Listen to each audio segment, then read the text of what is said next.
وانا ممكن بلعب معاكم. اشربوا حاجه طيب الاول. اشربوا حاجه. اشربوا حاجه.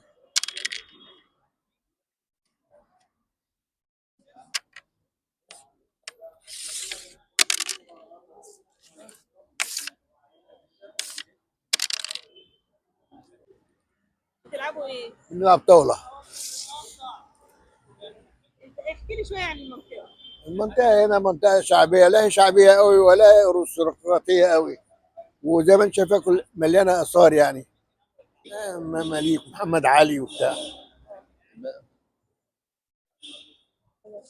اه.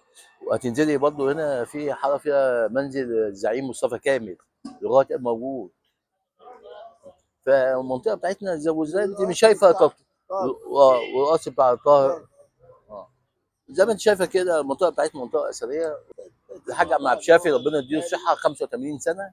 اه. وكنا موظفين احنا وطلعنا على المعاش، وزي ما انت شايفه كده طبعا بعد سن 60 مفيش شغل.